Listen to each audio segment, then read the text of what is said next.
ഇനി ഒരു മുട്ടക്കള്ളനെ കുറിച്ച് പറയാൻ പോവുകയാണ്. ഇവിടെയല്ല, അങ്ങ് പഞ്ചാബിലെ കഥയാണ്. വഴിയോര കച്ചവടക്കാരിൽ നിന്ന് ഏകദേശം 2100 രൂപ വില വരുന്ന കോഴിമുട്ടകൾ കാറിൽ വന്ന ഒരാൾ വാങ്ങുന്നു. പക്ഷെ ഇയാൾ എന്ത് ചെയ്തു? ഇയാൾക്ക് പണം നൽകാതെ തിരികെ പോവുകയായിരുന്നു. തട്ടിയെടുത്ത് കൊണ്ടുപോയി. പക്ഷെ ആളുടെ കയ്യിൽ നിന്ന് കാര്യങ്ങൾ പോയി. കാരണം ഈ ദൃശ്യങ്ങളൊക്കെ സമൂഹ മാധ്യമങ്ങളിൽ ആകെ അങ്ങ് വൈറലാടി. എന്ത് ചെയ്യാൻ പറ്റും? ആ മുട്ടകളൊക്കെ അതോടെ തിരിച്ചു കൊടുത്തു. പഞ്ചാബിലെ മുക്തസറിൽ കഴിഞ്ഞ ദിവസമാണ് രസകരമായ സംഭവങ്ങൾ അരങ്ങേറിയത്. കാറിൽ കുടുംബമായി എത്തിയ ഒരു ബിരുദൻ പണം നൽകാതെയാണ് വഴിയോര കച്ചവടക്കാരിൽ നിന്നും 2100 രൂപ വില വരുന്ന 6 പെട്ടി മുട്ടയെടുത്തു കൊണ്ടുപോയത്.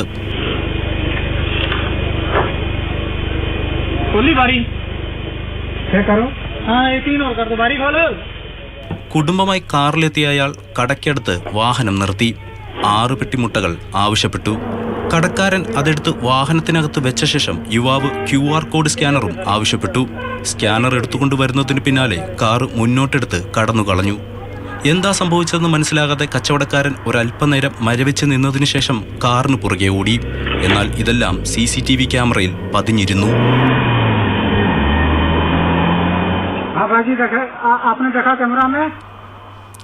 വീഡിയോ നിമിഷ നേരം കൊണ്ട് സമൂഹ മാധ്യമങ്ങളിൽ വൈറലായി. കാറിലുള്ളവരുടെ മുഖങ്ങളടക്കം കൃത്യമായി പതിഞ്ഞിരുന്നു. എന്തിനാണ് ഇവർ 6 പെട്ടിമുട്ടയുമായി കടന്നു കളഞ്ഞതെന്ന് പക്ഷെ ആർക്കും മനസ്സിലായില്ല. ദൃശ്യങ്ങൾ പ്രചരിച്ചതിന് തൊട്ടടുത്ത ദിവസം രാവിലെ കാറുകാരൻ കടയിൽ മടങ്ങിയെത്തി 6 പെട്ടിമുട്ടയും തിരികെ നൽകി. സംഭവം സ്കാനർ പണി തന്നതാണെന്ന് കാറുകാരൻ. പണം അക്കൗണ്ടിൽ നിന്നും ഡെബിറ്റായി എന്ന് വിചാരിച്ചാണ് ഇവർ കാറെടുത്ത് പോയത്. വീട്ടിലെത്തിയ ശേഷമാണ് പൈസ പോയില്ലെന്ന കാര്യം മനസ്സിലായത്. അന്ന് രാത്രി തന്നെ മടങ്ങിയെത്തിയിരുന്നെങ്കിലും കടയടച്ച് കച്ചവടക്കാരൻ പോയിരുന്നുവെന്നും വിശദീകരണം. മാതൃഭൂമി ന്യൂസ്, ഡൽഹി. അർജുൻ പീതാംബരനാണ് നമ്മുടെ കൂടെയുള്ളത്. അർജുൻ, തട്ടിയെടുത്തുകൊണ്ടുപോയ ആള് പറഞ്ഞ രീതിയിലാണ് കാര്യങ്ങളെങ്കിൽ പിന്നെയും പ്രശ്നമില്ല. അതല്ല, രക്ഷപ്പെടാൻ വേണ്ടിയാണ് അയാൾ അങ്ങനെയൊക്കെ പറഞ്ഞതെങ്കിൽ ഇതിപ്പോൾ അയാൾ തിരിച്ചു കൊടുത്തു, മുട്ട അടിച്ചു മാറ്റിക്കൊണ്ടുപോയി തിരിച്ചു കൊടുത്തു എന്നൊക്കെ പറയുമ്പോഴാണ് നമുക്ക് അതിലൊരു രസം തോന്നുന്നത്. അല്ലാത്ത പക്ഷമായിരുന്നു അയാൾ പറഞ്ഞ രീതിയിലല്ല കാര്യങ്ങൾ എന്നുണ്ടെങ്കിൽ അത് വലിയൊരു ദ്രോഹമല്ലേ ചെയ്തത്?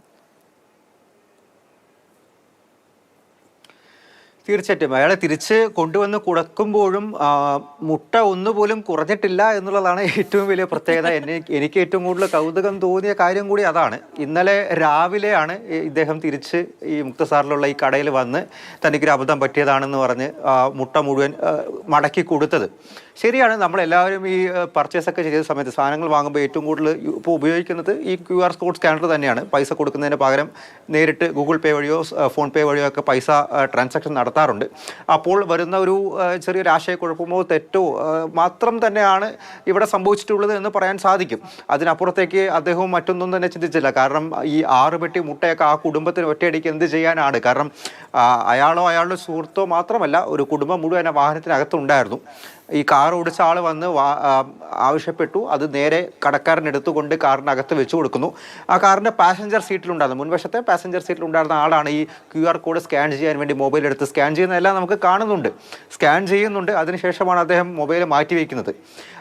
ആ ദൃശ്യങ്ങൾ കാണുന്നത് പോലെ കൃത്യമാണെങ്കിൽ അദ്ദേഹം ശരിയാണ്, അവിടെ പൈസ കൊടുത്തു. 2100 രൂപ പോയി എന്നുള്ളത് തെറ്റിദ്ധരിച്ചുകൊണ്ട് അദ്ദേഹം പോയതായിരിക്കാം. വീട്ടിലേക്ക് പോയിട്ടായിരിക്കാം തീർച്ചയായിട്ടും പണം പോയിട്ടില്ല എന്നുള്ള കാര്യം മനസ്സിലാക്കിയത്. അദ്ദേഹം അന്ന് രാത്രി തന്നെ മടങ്ങിയെത്തി എന്നുള്ള കാര്യം പറയുന്നുണ്ട്. പക്ഷെ അപ്പോഴേക്കും കടക്കാരൻ കടയടച്ച് പോയിരുന്നു.